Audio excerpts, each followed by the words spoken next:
Hello students, welcome back to the biology class. So in the last class we started the concept of gene mutation. We understood that the expression of a gene may change because of the change in the number of the nucleotides or change in the sequence of the nucleotide or because of the types of the nucleotide. Now some genes mutate faster, some genes have more tendency to mutate, some genes are mutable, and some will cause the mutation of the genes which are present on the same chromosome. That means some linked genes are there which are present on the same chromosome, and they have the tendency to alter the activities of the DNA polymerase enzyme or otherwise RNA polymerase enzyme, and will cause the mutation of the other genes.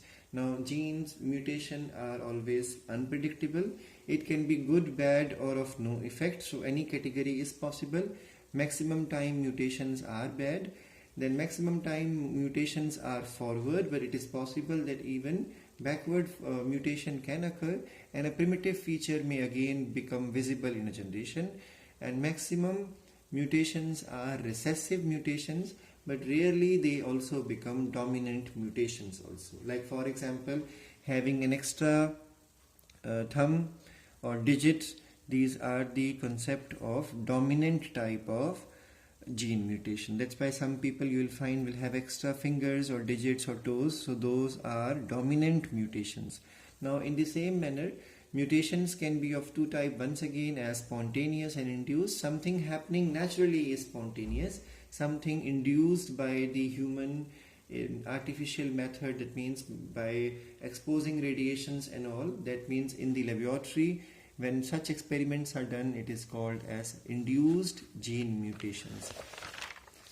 We learned the concept of mutagen in the last class, that mutagens are those compounds which are or those agents which are either physical or chemical or biological agents or factors which are able to produce mutation or motivate motivate the process of mutation in certain genes.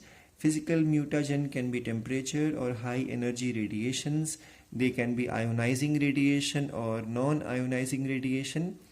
Then chemical mutagen we learned in details in the last class, that we started the concept in the last class that the nitrous acid is there, and nitrous acid is a strong deaminating agent, and when deamination occurs, cytosine can change into uracil, guanine can change into xanthine, and adenine will change into hypoxanthine. So now what exactly happened? Once these deaminating activities happen, the bases will change into unusual bases, or you can say these are wrong bases. And what will happen now? Forbidden base pairing will start. What is forbidden base pairing? A always binds with T, we know that. That means if there is A present on one stand, it will be T on the other stand. Now the moment nitrous acid functions or a chemical mutagen functions, A will be undergoing deamination and change into hypoxanthine. Now hypoxanthine does not have the ability to bind with T, so it will cause on the next strand what will come now during replication or during RNA formation, T will come or U will come. So now what will happen? T will not come, U will not come, but what will come? C will come. The reason is because hypoxanthine has higher tendency to join or to make complementary bond with or hydrogen bond for stability with cytosine. So this is how the information in the DNA has changed. So this is how chemical mutagen can cause mutation. In the same manner, some alkylating agents are also there which cause methylation and ethylation. Nitrogen mustards, diethyl sulfate, dimethyl nitrosamine, we learned about these.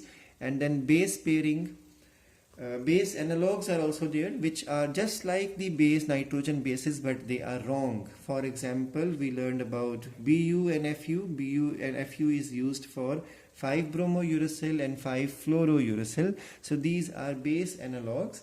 And in the same manner, there are some acridines which are able to cause deletion and insertion, or you can say frame shift mutation, which is also called as Gibberish mutation.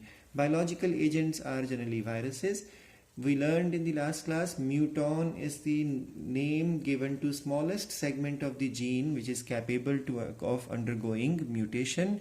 And what is really the muton? Smallest muton possible is the nucleotide, single nucleotide. A single nucleotide mutation is called as point mutation, and more than one nucleotide when undergoes mutation, it is called as Gauss mutation. Now, gene mutations can be inversion, substitution, and frame shift mutation. Inversion, substitution are of two types: purine changing with purine, or pyrimidine changing with pyrimidine is transition, and a purine changing with pyrimidine and pyrimidine replaced by purine is called as transversion. And insertion deletion we started in the last class. Let's quickly go through it once, because I know this will be tough for some of you because you have never gone through such concepts before. So let me make an easier diagram first to make you understand once again. We know DNA is double stranded. So one strand is 3 prime to 5 prime, the other strand is 5 prime to 3 prime. This is correct. So now let's take only one codon to make it simple for you. The codon on the 3 prime to 5 prime strand is ATG.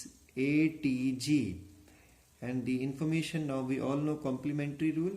A will have T on the opposite end, T will have A on the opposite end, and G will have C on the opposite end, with two hydrogen bonds, 3 hydrogen bonds. This much you have learned even in the 11th class also.